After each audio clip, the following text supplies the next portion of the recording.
Hello, PyConistas. It's my pleasure to introduce Yuriy Ackermann, who's going to be introducing us and talking us about universal second factor authentication. Thank you very much.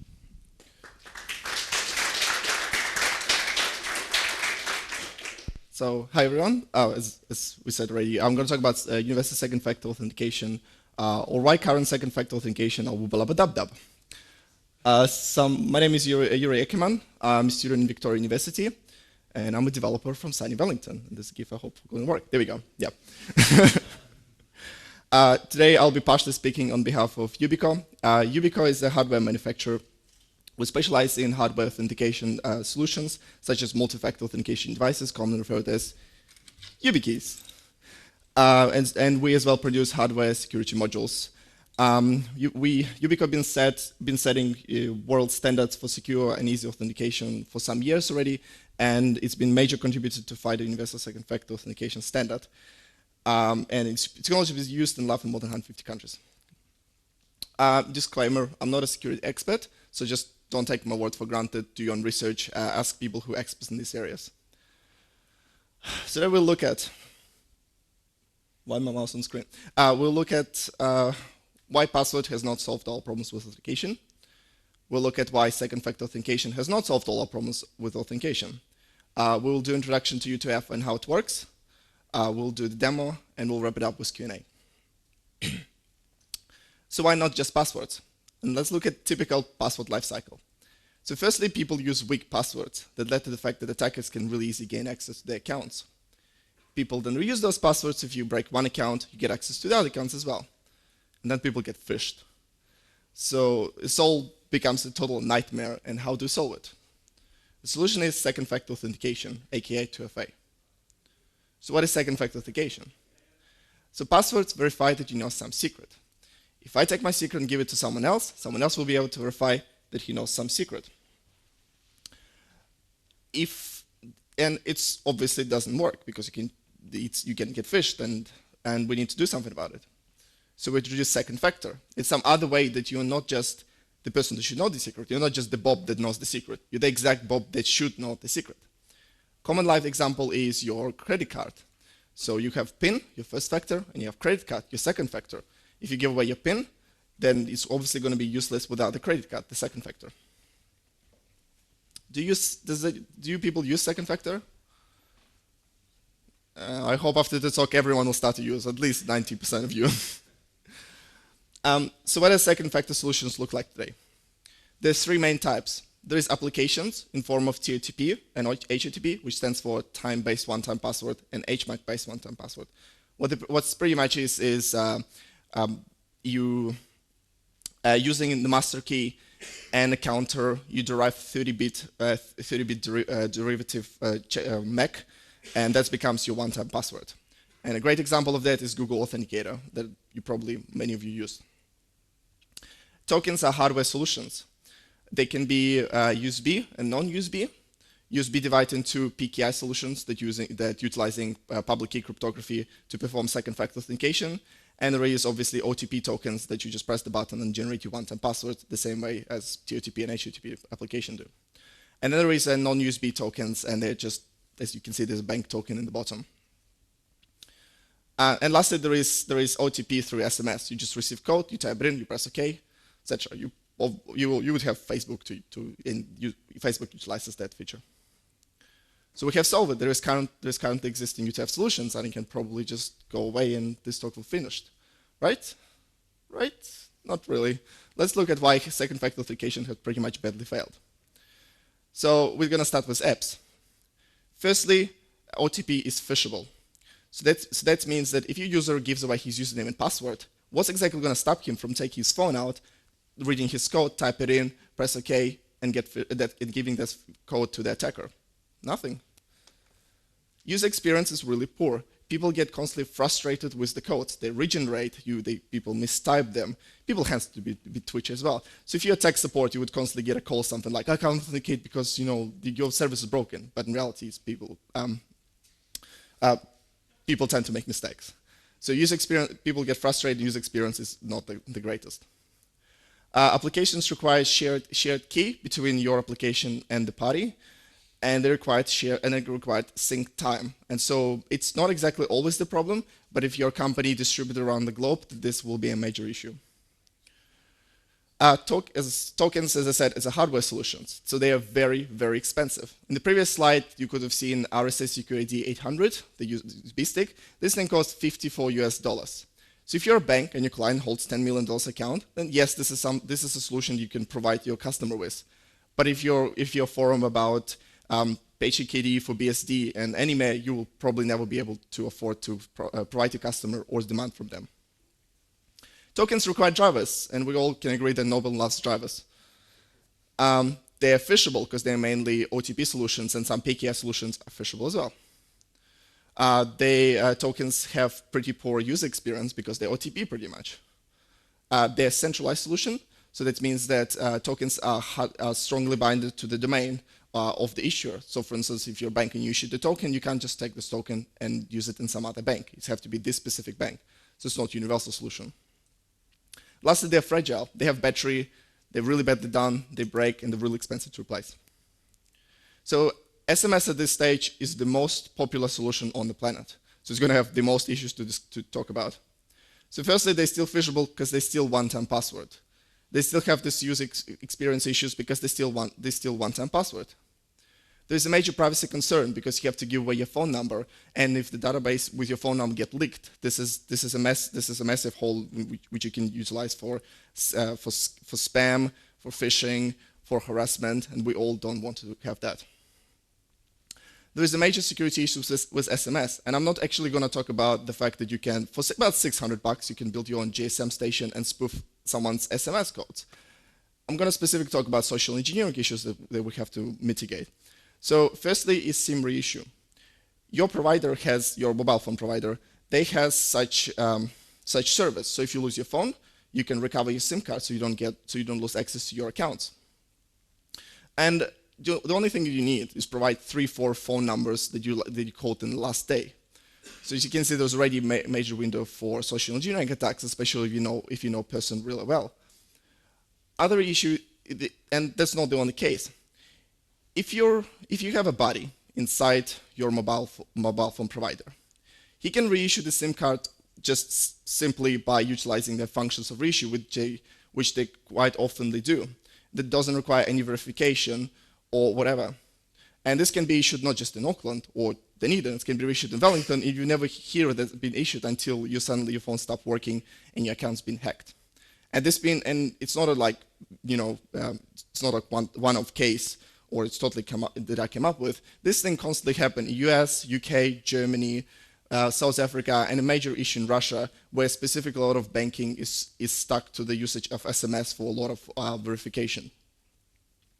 Another thing is that SIM spoofing. If you're a government agency, you probably have really good relationship with telecommunication providers. So you probably can come to them and say, hey, can you please redirect this OTP codes to my phone number, because I really need to get the access to this guy's Telegram account.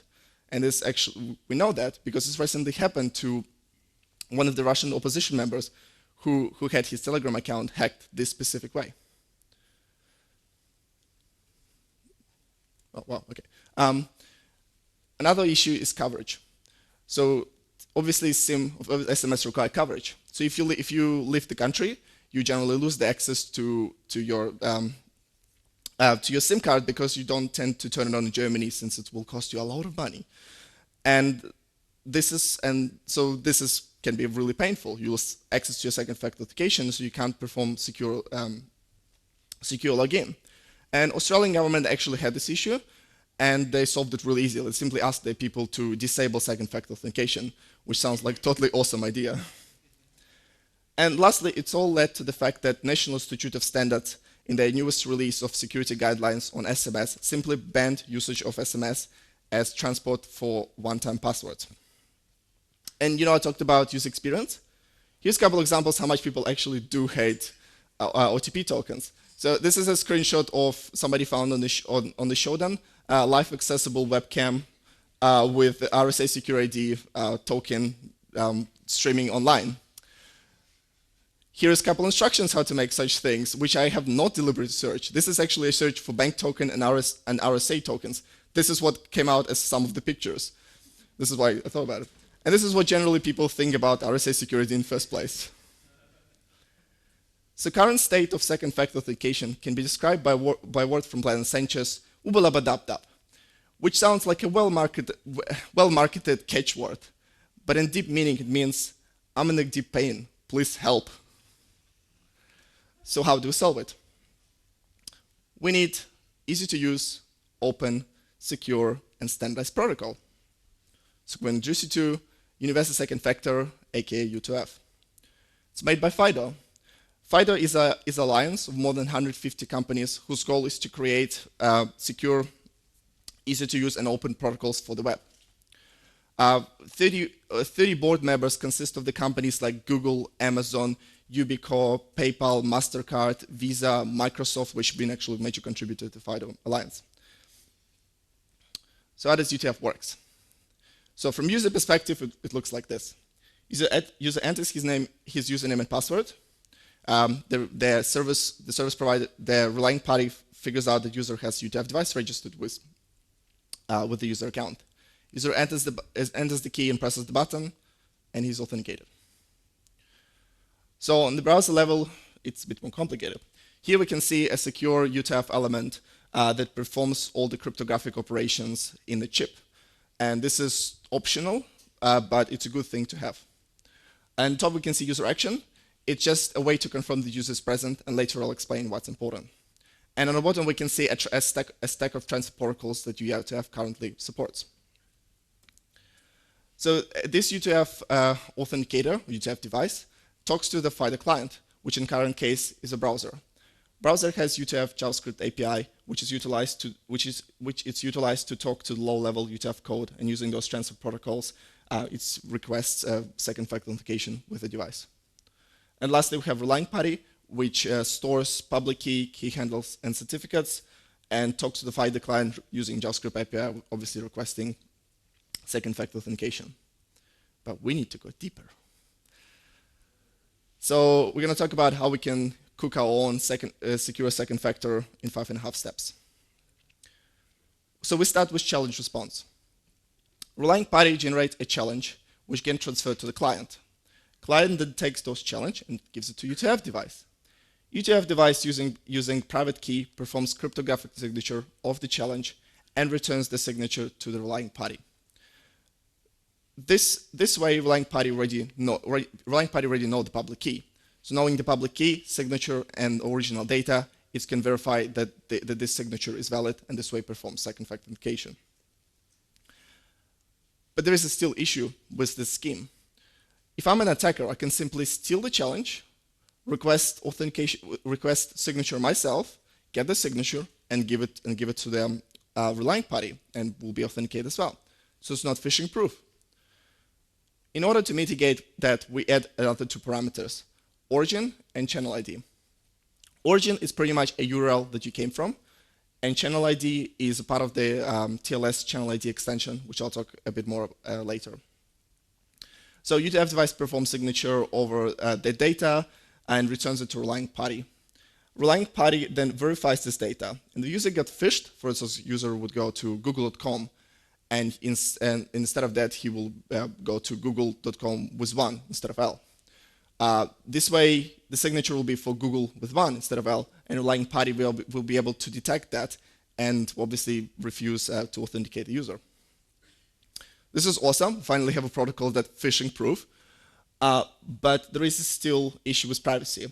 Currently, we use the same key pair for every single signature. And this is obviously quite privacy issue. If you register on 2 different sites and their public keys got leaked, then you'll be able to say use this site and this site. And this happens to be in our society, we have some sites that are not exactly publicly acceptable, which would have obviously major issues to your privacy. So in order to do so, we introduce 2 more parameters, handle and application ID. So application ID is just a way to identify which application you use. For instance, it can be simple as google.com. And there's a handle. Handle is just randomly generated ID that just identifies a key pair. These 2 parameters get given to the client, as we can see here, and U2F device using these 2 parameters generate a unique key pair for every single registration. This is why I think this should be called actually registration-specific key pair. So, and using this unique key pair, it performs cryptographic signature and returns it to the server. The cool part about that is that if you that means that you can use one U2F device, for instance, for your and your partner's account, and relying party will never be able to tell that you actually do so, because the key pair are unique. So, since U2F is open protocol, there's many implementations can be, and some of them may be not secure. So, and if they're not secure, that means they possibly can be cloned. So we need some way to detect if the U2F is being cloned. And we can do so by introducing a counter. Counter increases by 1 every time cryptographic operation being performed, cryptographic signature being created. This counter will be sent to relying party, and relying party then stores the counter in its database. If you perform a cryptographic signature and your counter value is suddenly being lower than the previous signature, that means your device being cloned. Lastly is that we need some way to identify if device is secure. Because as I said, U2F is open protocol, anyone can do implementation in any way, in software and hardware. And we need some way to say if the device is secure or not. So to do so, we introduce, I think, attestation certificates. So the vendor who creates the devices generates the batch certificate that installs on about every 100,000 devices. Public key the certificate being published in public available database with description of the devices. U2F device together with just perform actual signature with unique key pair. It performs signature with the attestation certificate and returns it to relying party. This way, relying party can take a public key from the certificate, look in the public directory, and say if the device is secure or not. And this is probably not usable for Facebook or for websites about the cats, but it will be pretty useful for banks who would probably want to enforce usage, for instance, on the hardware devices, on the certified devices, and etc. And lastly is we need to think about protecting our device against malware. So if there is a chance that your computer being infected with malicious software, it may try to do key exercise. It may try to do brute force attacks or side channel attacks to try to recover master key or key pairs that's stored in the database of your device. So in order to mitigate that, we need to check if the user is present when the cryptographic operation is being performed.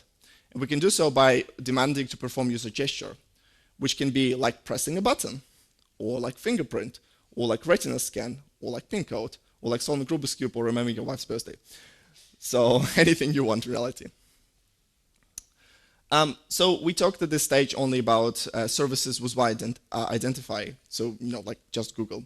But different services can have multiple ways to access them, like Gmail. You can access through the web client, or Android application, or iOS. And they all will have different IDs. For instance, for web it will be mailgoogle.com, for Android it will probably be hash of the application key, and for iOS there will be bundle ID. So how do we deal with that? Well, we introduced a thing called application facets. What pretty much you do is that you set up as your application ID a JSON file. So instead of google.com, you'll be like google/facets.json. In here, we list which subdomains are allowed to perform second factor authentication, which Android applications or iOS bundle or iOS applications with such bundle IDs. Application facets must be served over valid HTTPS. That means that if you're planning to develop an application that supports U2F in multiple facets, you have to get proper certificate, and it's not going to work with self-signed certificate. So U2F is just a protocol, so we can have different implementations in hardware. So here we can see, for instance, YubiKeys, Kido, FastFIDO, and this device, which I keep forgetting the name of, which actually uses fingerprint as a user gesture. And they all have secure elements and they'll perform all the cryptographic operations inside those elements. And software implementation, so here's a couple of, so this is actually U2F 0, which I'll talk about later, who utilizes software to perform all the cryptographic operations. And here we can see actually a Java card that supports FIDO U2F. Now, I do understand that this does not look like a software, but so in the protocol, in the specification, we say that we'd want to have a software solutions like browser plugins or Android applications, but the ecosystem is fairly fresh, and there's no such solutions exist at this stage, so I can't show anything. Oh, by the way, some of them making really nice earrings as well. Oops, sorry. So current users includes companies like Dropbox, Google, GitHub, and even government UK, who just recently moved to U2F as main second factor authentication solution. Browser support. Ooh. Firstly, Chrome, yes, it supports natively since 2014. It just needed a JavaScript polyfill, bit pain, but fine. You still need a plugin for Firefox, but it's in active development. So at this stage, U2F API have been developed, and the only issue is to implement USB HID stack support for the Firefox. Edge does not, but it supports WebAuthn, and I'm sure as soon as they will fully support that, Edge will have to do something about it. And Safari. What's U2F? So there is a new standard coming out for secure JavaScript API for access management and authentication in the browser called WebAuthn. It's developed by, again, FIDO Alliance. And Edge is the first to support, which is absolutely totally amazing. Which actually uses things like hardware authentication tokens, etc. So we learned today, passwords are hard. Second factor authentication sucks, and we really need to do something about that. U2F is sweet, protocol is cute. You can do multiple identities and existing solutions, and people do actually use it. So let's do some demo.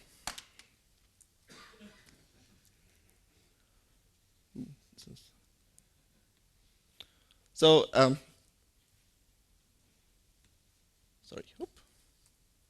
I'll show you this website later. Jesus Christ. So here's a demo that I've written in Flask. And we're just going to simply register our new account.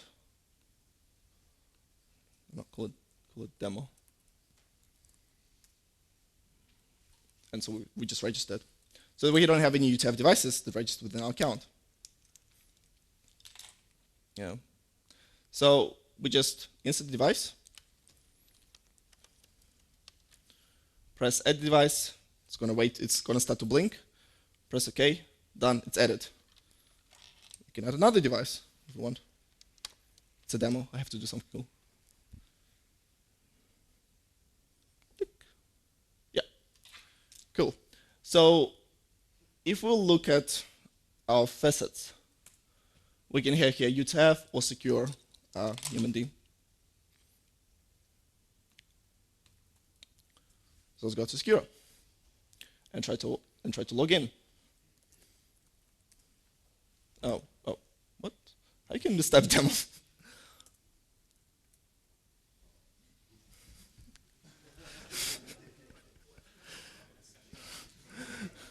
It's so secure that you.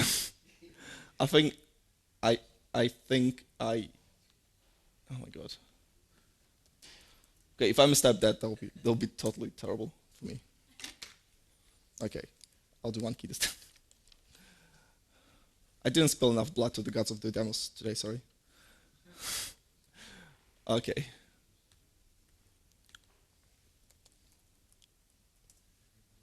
Click. See, it's waiting for my action. It doesn't allow me to log in. Tap the button, boom, authenticator.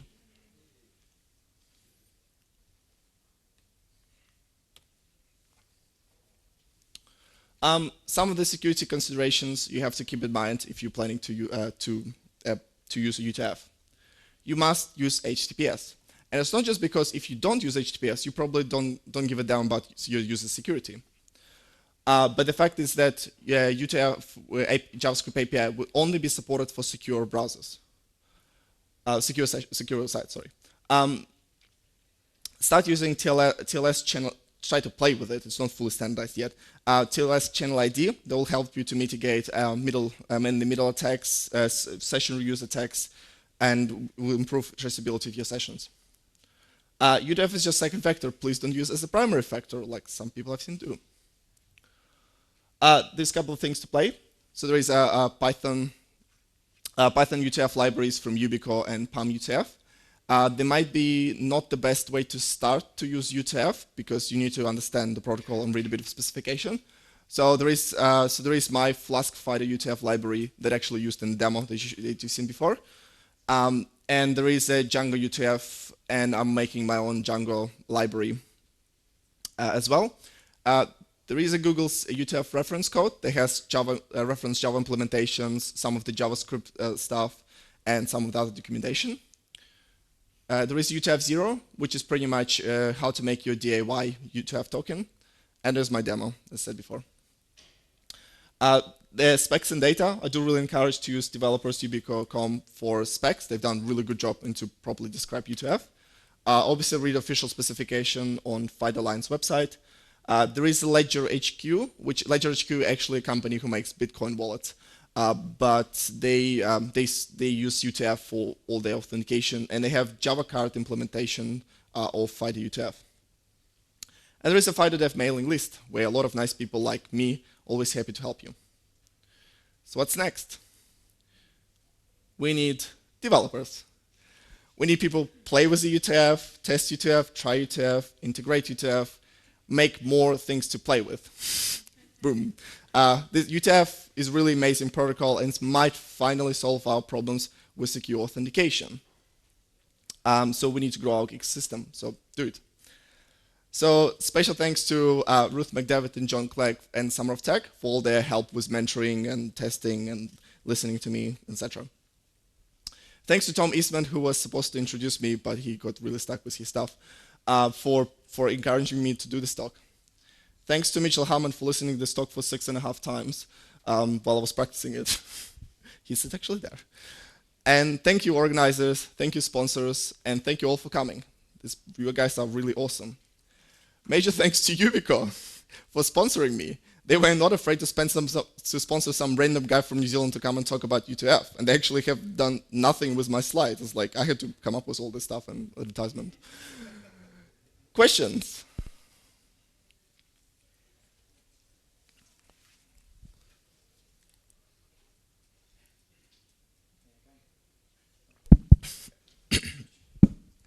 Hey, thank you for that. So what's the user flow like if you lose this USB key and now you're locked out of all your sites? General advice pretty much to have multiple keys registered. The thing is, we had discussion actually with Mitchell yesterday night. If you lose your U2F key, there's no way to trace back from U2F key. Absolutely. So it means pretty much if you actually lose your U2F key, you make someone's day good because they finally have a good way to secure their accounts. So yeah, there's no information would be leaked, especially if you would have questions about how do they generate the keys, you can ask me. Yeah, so have multiple devices, that would be the best solution. Thanks.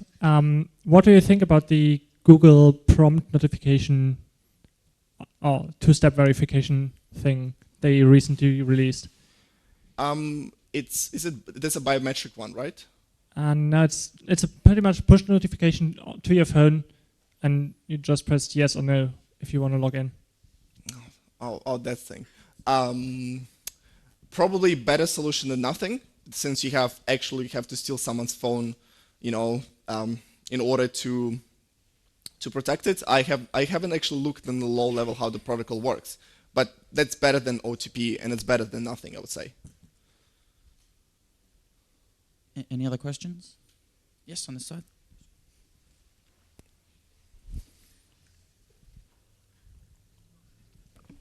I was curious about the cloning prevention. There's a counter there. Is there anything to prevent, say, the clone device from increasing the counter until it looks like the original device? No. I mean, this is some solutions that you can probably implement on the back end.